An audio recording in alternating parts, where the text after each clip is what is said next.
Umat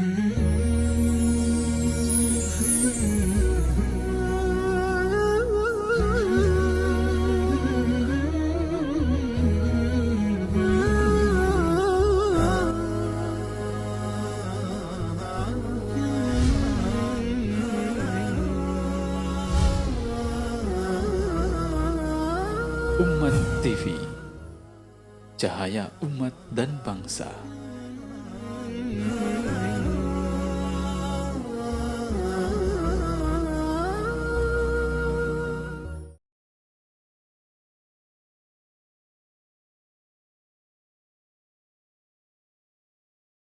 Ya, jadi bagaimana sekarang kita menghadapi problem yang sangat serius ini? Karena masalah liberalisme dan liberalisasi pemikiran adalah masalah yang bersifat pemikiran, ya, yang kemudian menjadi masalah sosial. Maka kunci untuk menyelesaikan masalah ini adalah masalah pemikiran juga. Jadi kita harus selesaikan dari konsepnya. Dan di sini sebenarnya sudah terjadi counter-counter terhadap paham-paham ini dari beberapa kelompok di masyarakat, ya, pusat studi atau kelompok-kelompok studi atau ormas-ormas, dan ya dampaknya terhadap masyarakat menjadi semakin berkurang. Tapi yang menjadi masalah adalah ketika paham ini masuk ke dalam ranah perguruan tinggi dan ranah dunia akademis. Ketika dosen-dosen, kemudian para dosen di dalam program pasca sarjana menulis tesis, disertasi yang mencoba menjustifikasi paham-paham ini, kita menjadi agak kesulitan. Karena mereka ini dosen-dosen sudah bergelar profesor dan dianggap mempunyai otoritas dalam bidang ini. Ini yang menjadi masalah besar bagi kita karena ini persoalan akademis dan kita harus mengcounter secara akademis. Tetapi secara akademis pun kadang-kadang bermasalah karena di dalam dunia perguruan tinggi juga ada kelompok-kelompok yang saling mendukung di antara mereka itu. Sebuah disertasi misalnya mengenai pluralisme agama dinyatakan oleh 2 orang dosen tidak lulus, tapi oleh penguji yang lain yang jumlahnya 4 orang karena pahamnya sama-sama liberal dianggap lulus. Nah, ini menjadi pertanyaan kita, di mana letak objektivitasnya?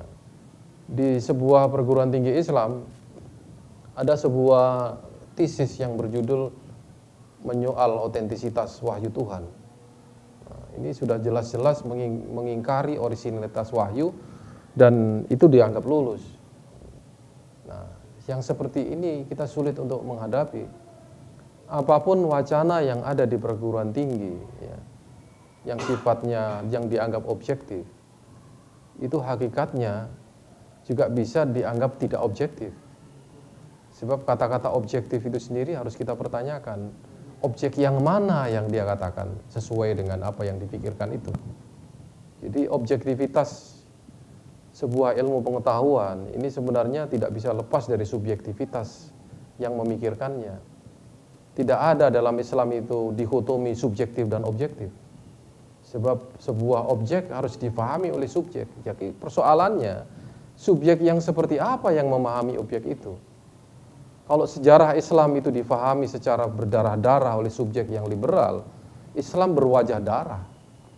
Tapi kalau Islam difahami sebagai sebuah peradaban ilmu oleh orang yang mengetahui sejarah Islam dengan baik, maka Islam menjadi berwajah ilmu pengetahuan. Sekarang orientalis mempersoalkan mengenai Al-Quran, mengenai hadis dengan cara pandang orientalis. Hadis dan Quran menjadi bermasalah. Sekarang saya ingin bertanya kepada para cendekiawan. Kita ini ingin menggambarkan wajah Islam yang bersih, wajah Islam yang murni, wajah Islam yang ramah terhadap alam semesta, atau wajah Islam yang menghegemoni umat manusia. Bisa jadi kita menggambarkan Islam itu menjajah Persia, menjajah Spanyol, menjajah Mesir.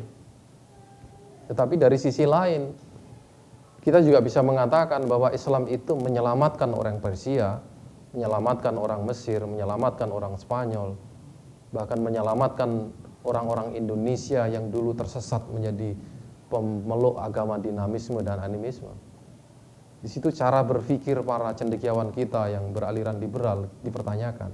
Anda ini sebagai Muslim dan berpandangan hidup Islam, atau Anda orang Muslim yang berpandangan hidup Barat yang hanya akan menghujat Islam? Itu yang masalah.